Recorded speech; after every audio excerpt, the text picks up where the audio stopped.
Xavier, the X-Ray Machine. Little Timmy was scared. He didn't really want to be there, but he knew he had to be. As he sat on the cold metal chair in the waiting room, his mom and dad were talking to some people all dressed in white coats and carried clipboards like some teachers do in his school. He leaned back against his chair and rested his head on the wall. "Gee, I wonder what they're saying," he thought to himself as he stared at the white walls, barely holding up a few faded stickers of cartoon characters. "I suppose you are here to help me feel better," he whispered to the wall, knowing he wouldn't get a response. "They can't hear you," answered a voice. Timmy stood up so fast that he knocked over his metal chair, but nobody heard the crash. As he picked up the chair, he looked around the small room, and he knew there wasn't anyone in there with him. "Over here," yelled out the voice. Timmy thought he was dreaming, but the voice sounded so real. He peeked out of the waiting room and saw his parents still talking to the people in white with the clipboards. Directly across the waiting room was another room with a sign that read, X-Ray. He was in the first grade already, so he could read.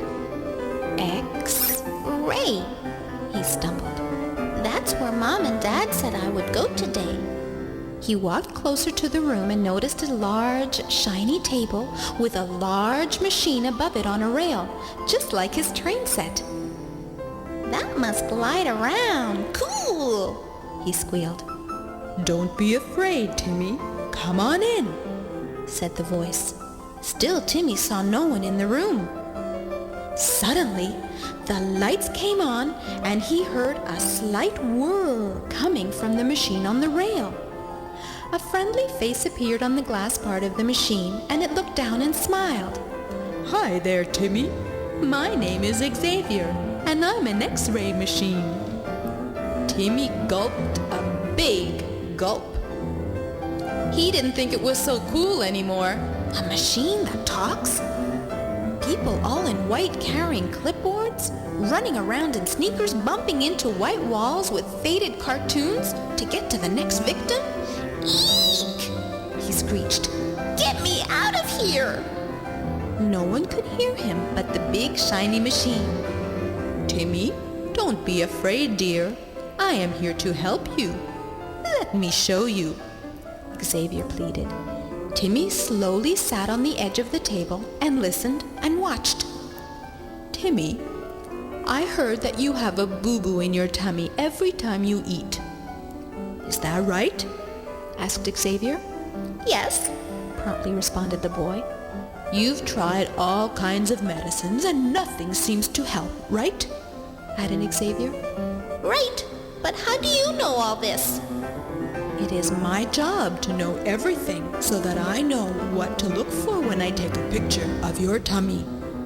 "You mean like Daddy does sometimes with his camera on my birthday and special occasions?" asked Timmy excitedly because he heard something familiar. Timmy always loved to be photographed. He always thought that the camera was a mask of some kind and thought it was very funny. Xavier thought a moment on how to explain it better and added, "Well, something like that, Timmy, but the pictures that I can take won't look the same. You see, in my pictures, you won't see your bright yellow cap and shirt or your green shorts and sneakers. With my pictures, you can see what you look like underneath your skin." Timmy sat with his mouth so opened he could have swallowed a softball. He wasn't sure he understood, but something sounded scary to him. Xavier continued, "You see, Timmy, I can look through your skin and take a picture of your muscles, your bones, and even your tummy. I'm sort of like Superman with X-ray vision." Xavier chuckled proudly. Timmy still needed convincing, even though the crack about being like Superman forced a smile out of him.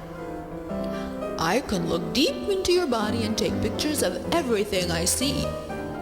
When my pictures are developed, the technicians and doctors can see what the problem is and be better able to help you," explained Xavier. And the best part is that it won't even hurt you one bit," he added.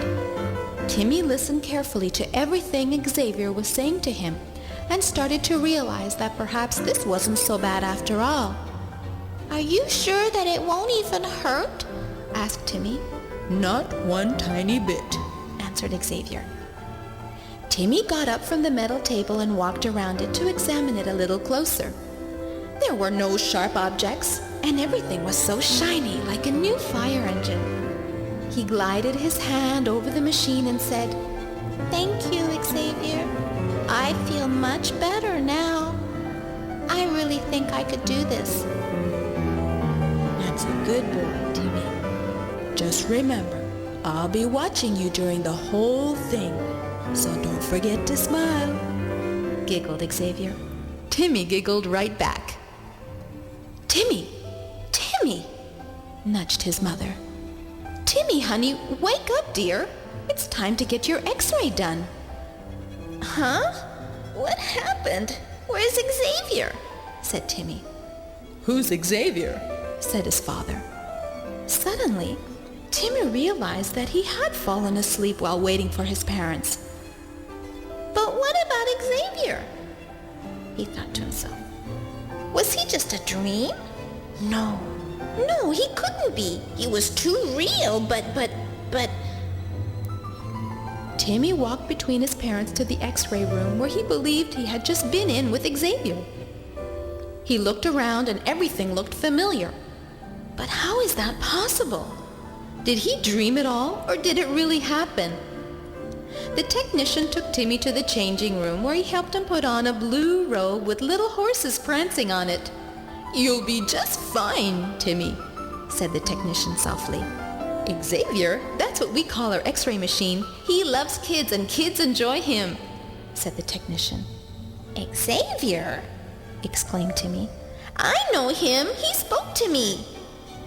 "We play a voice on a tape in the X-ray room when children are preparing for a test," he explained. "We haven't played it for you yet." Timmy was sure of what he heard and of what he saw. He was led to the X-ray table where the technician placed him in position. Suddenly, Xavier spoke to Timmy again. "Hi there, Timmy. My name is Xavier and I'm an X-ray machine." Those were the exact words and voice that he heard earlier. He was certain of it. As the machine was being lowered to rest a few inches away from his tummy, Timmy saw the friendly face he had seen before on the machine, and this time it winked as it continued talking. He knew his friend was back, and as he promised, he gave him a big smile, and then the machine went